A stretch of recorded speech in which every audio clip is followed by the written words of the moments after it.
Howdy! Welcome to Test Gear Tuesday. Nope, there's nothing wrong with your audio. This has been a semi-hostile takeover, and this is Mrs. VEG, and I will be demonstrating on the workbench today the HP 8672A signal generator.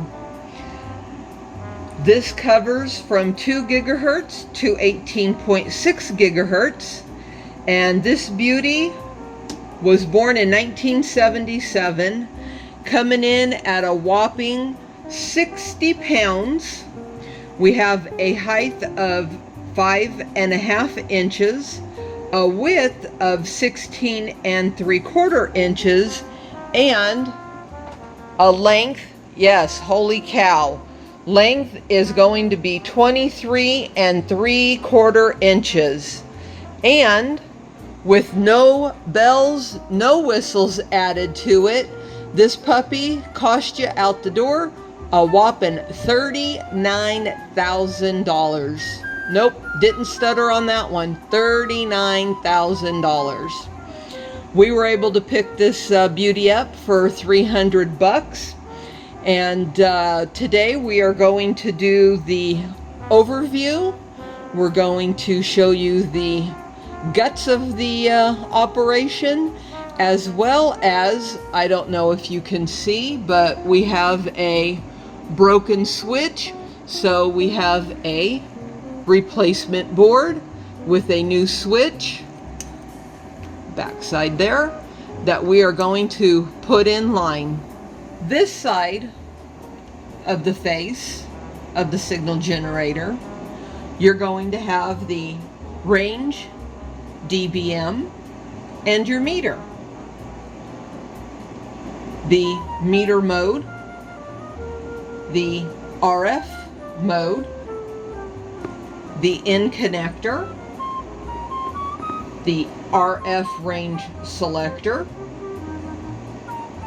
RF control, the external ALC input, your ALC switch that will take you from internal to crystal to external, your AM and your FM audio controls, as well as your AM and your FM audio input connectors.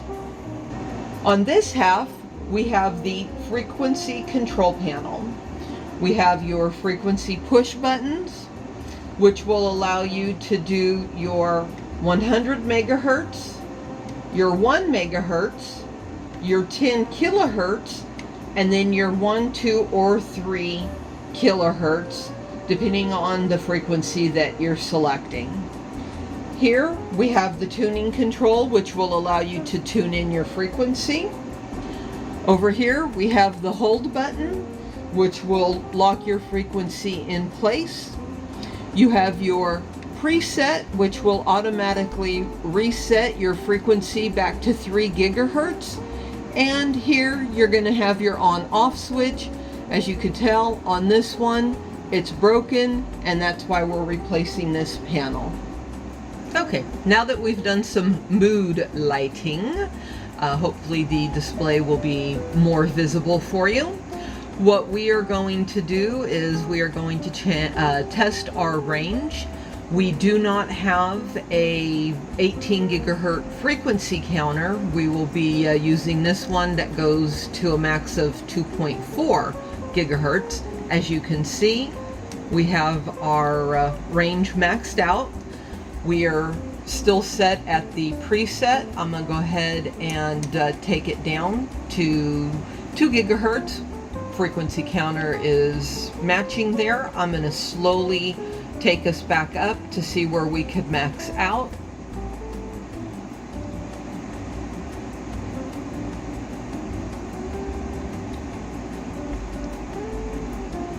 We're at 2.8. I'm going to try to bring it in just a little bit more.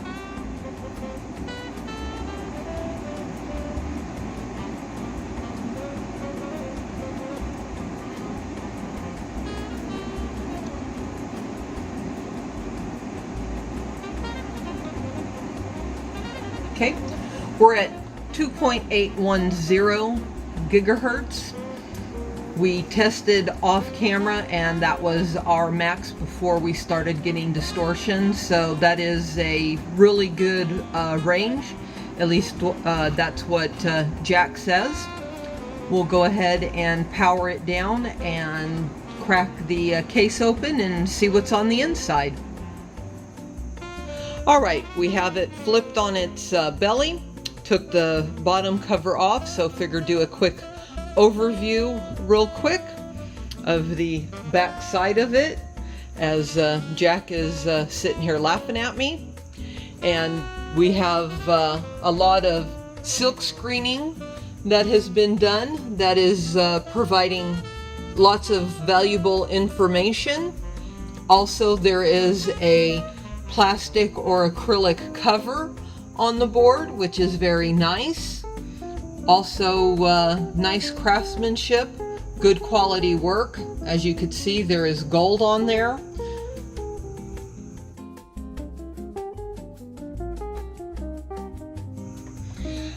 Right here, you'll notice that there is a power resistor, kind of big, so you know that there's some power going there. And we come over to this side and you will see where the boards are coupled together, but very, very nice work.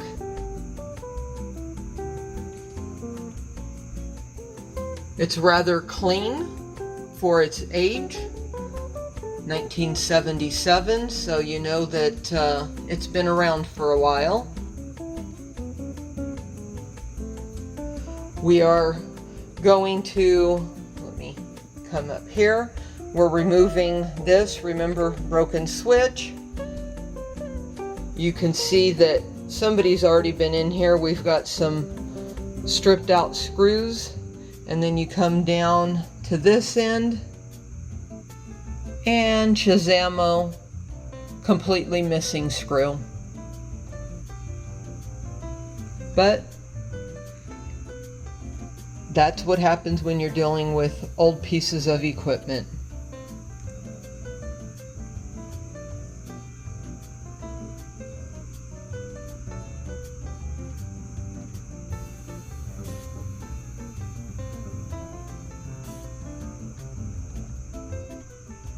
Alrighty, going to see if we could get it flipped over and turn it onto its other side and get the cover turned off. Okay, we've got her flipped over, we've got the top pulled off, and as you could see, nice and clean, very pretty. We're going to come in for a little bit of a closer look.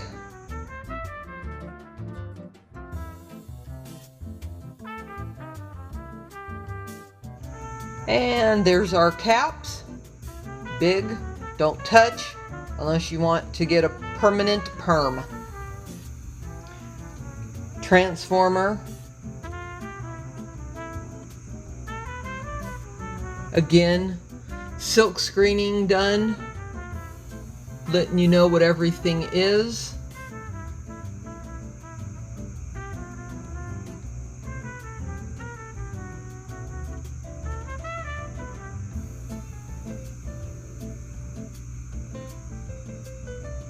Nice and clean. Craftsmanship. You know, back in the day when people actually took pride in the work that they did.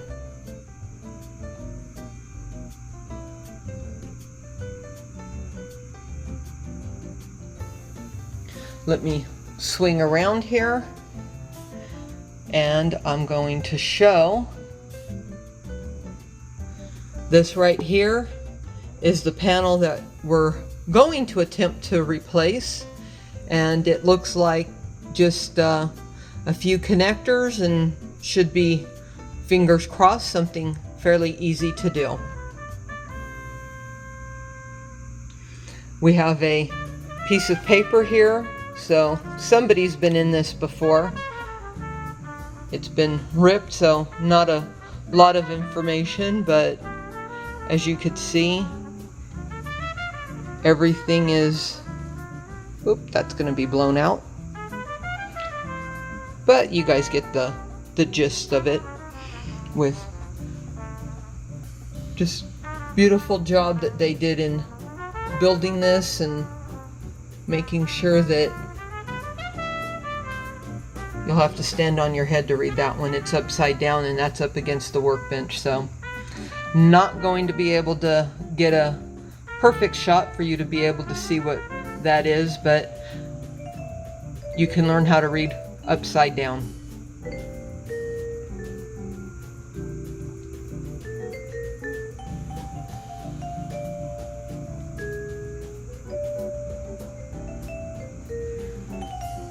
Trying to figure out what these are so that we can order some replacements. So like Jack would say, if you could help a bloke out, and if you know what those are, please put them in the comments. It would be greatly appreciated.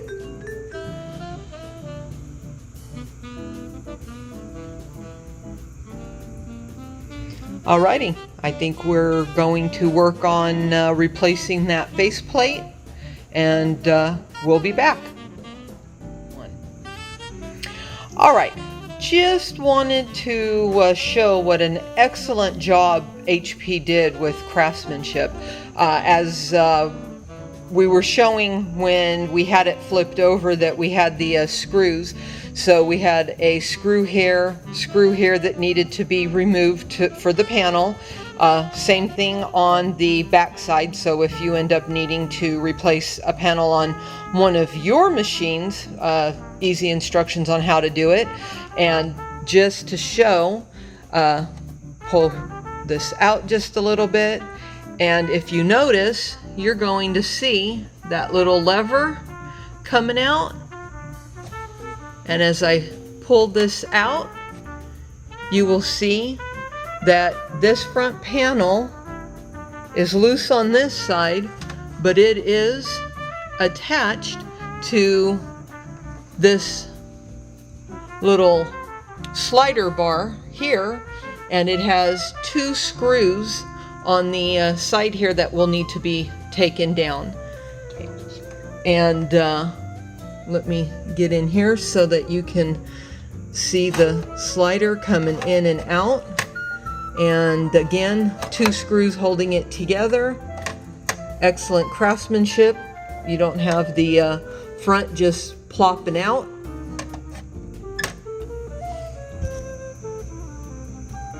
And so what we'll do is get it on its side, get the screws undone so that the panel can be pulled off. Okay, we have the device flipped onto its side, and I just wanted to give a close-up of where the screws are when I start pulling the panel out. And as you could see, there are the two screws that need to be removed in order to remove this panel. Okay, so we pulled the old panel off. As you could see, we now have a switch that is complete. But something that wanted to point out that was kind of cool was, look at what they did. They put a little hinge. So when it's actually attached to this board, you can actually swing it out if you needed to do repairs or anything. So just wanted to show that, give a little close-up on that, and we'll be right back once we have it fully assembled. Okay, we got the new faceplate put in place, and this was the little hinge that I tried showing the last time around. Thought that that was kind of neat, showing that you can open up the front faceplate and pull it out. And then I'm gonna swing over here to give you a shot, and as you can see from there, just that one cable holding it in. So give us a minute. I'll get all the screws back in, buttoned up, and we'll flip it back around. Okay, so we are on the next day on our little adventure here. We left off with the front panel here being replaced, which we did, and we tried firing it up, only to realize that the gigahertz light would not come on. Doing some tests, we discovered that the light bulb was bad, and here is our little 22 volt light bulb, if you can see that. So what we did was ripped one out of the other board that we knew worked well and put it in, and it now fires up, no problem whatsoever. But in doing so, we made a discovery of a battery pack. This battery pack, after doing some research, we discovered was for the registry. So I'd like to go ahead and pull that out right now, test it, make sure that the batteries are good. I'm going to go ahead and hand the camera off to my cameraman, Mr. VEG, so that I can get in here and get that battery pack pulled out. So give me just a moment while we swap. Okay, let's go ahead and pop this out. Oops, okay. Oh boy, look at that. A lot of corrosion. Don't know if you can see that. So definitely need to do some cleaning on that. Let me get the meter set up so that we can try testing these batteries out. I'll be back in just a moment. Cameraman, if you can do not sure if you can get a good shot in there where you can see, here's a shot where we have a lot of corrosion on the case itself. Looks like we're going to need to do a little bit of cleanup work in here.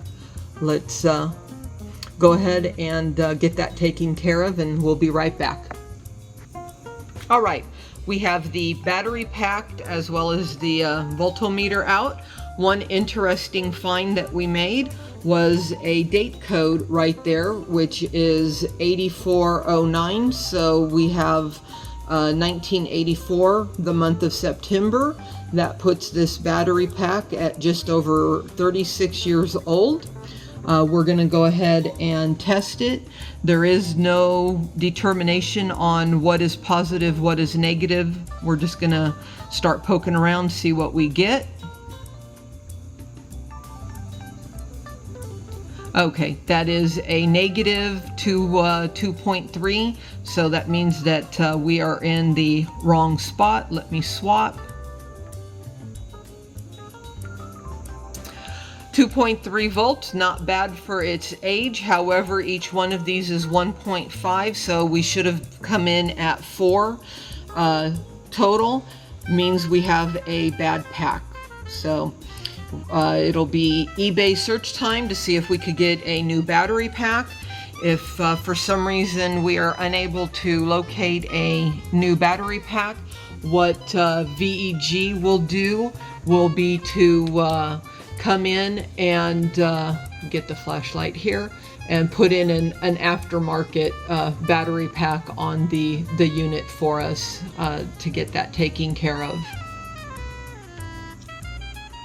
Okay, I've cleaned the battery pack as well as the little holder, cleaned the terminal the best that I could. While I was doing that, VEG did a quick eBay search. Unfortunately, we were unable to locate an OEM. It looks like at this point in time we are going to have to go with aftermarket. I'm going to go ahead and get this put back into place. Get it snapped in.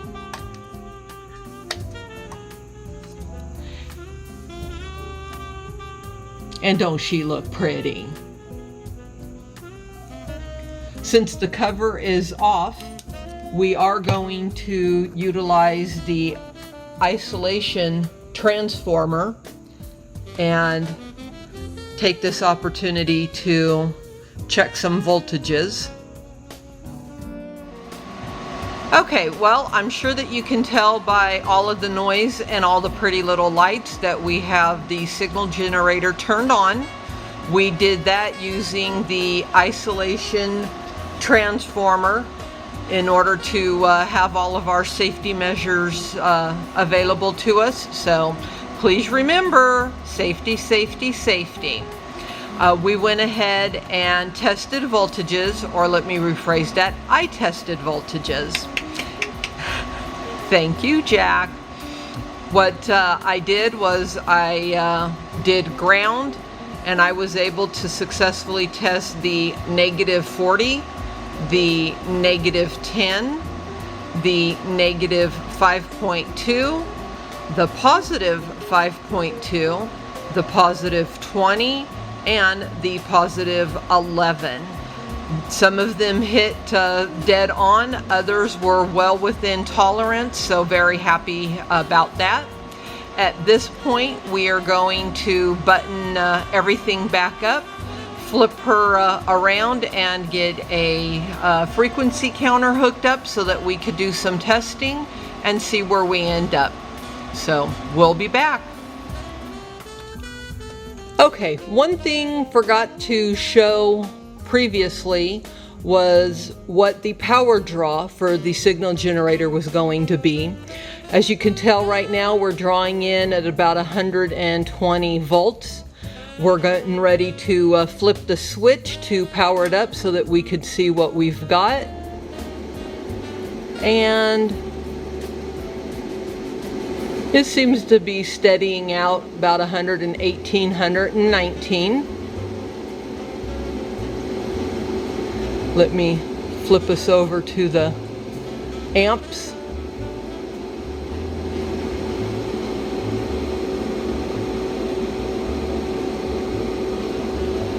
And watts. And according to the Ohm's law calculator, we are within all of the numbers that we should be. We have her all put back together. As you could see, gave her a good scrubbing. She's nice and clean. Don't she look pretty? New car smell after the bath and everything. New panel is in place. If you will notice, we have an indicator that has come on that is called not phase locked.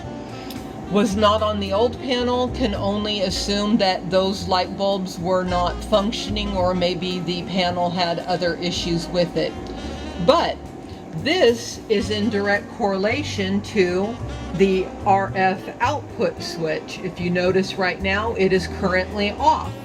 If you go back to the panel, you will see when I turn the switch on that the not phase locked is actually going to disappear.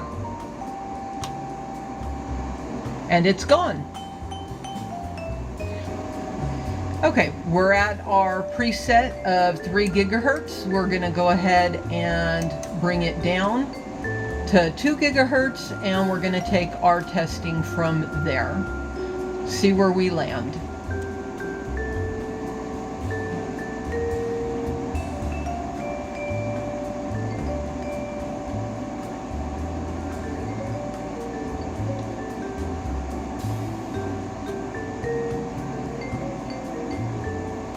All right, so at 2.8, we are starting to get some noise. So I think I will take us back down to 2.7 and then try dialing it in from there.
Okay, we're starting to get fluctuation there. Let me bring it down.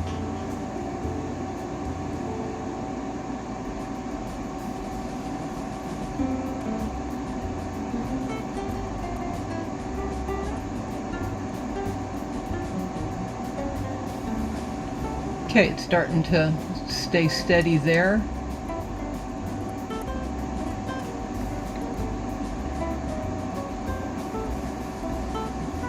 And we're starting to get drift. So I think that 2.735 is good enough. Lines up pretty good.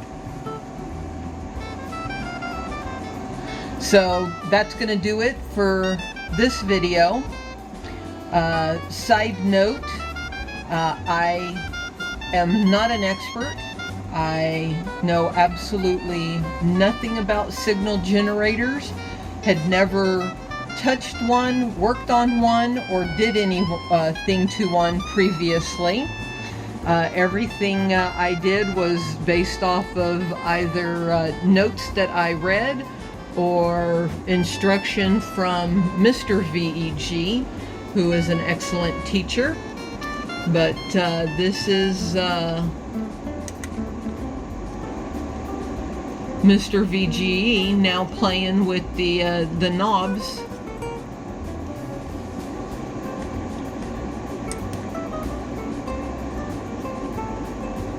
Because that's what he likes to do. He has to touch all of the buttons and all of the knobs.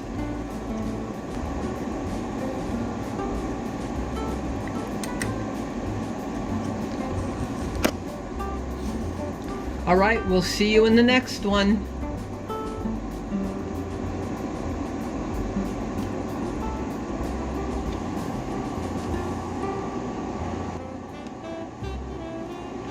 Thank you for watching. Okay, one thing forgot to show at the beginning was to show the draw of the signal generator. So we're going to go ahead and do that real quick. As you see right now, we're pulling in at about 120 volts with it turned off. And we're going to go ahead and flip it on just as soon as it gets plugged in, because it's not plugged in.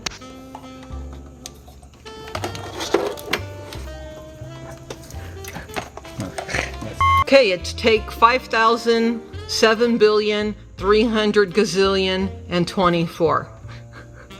3, 2, 1.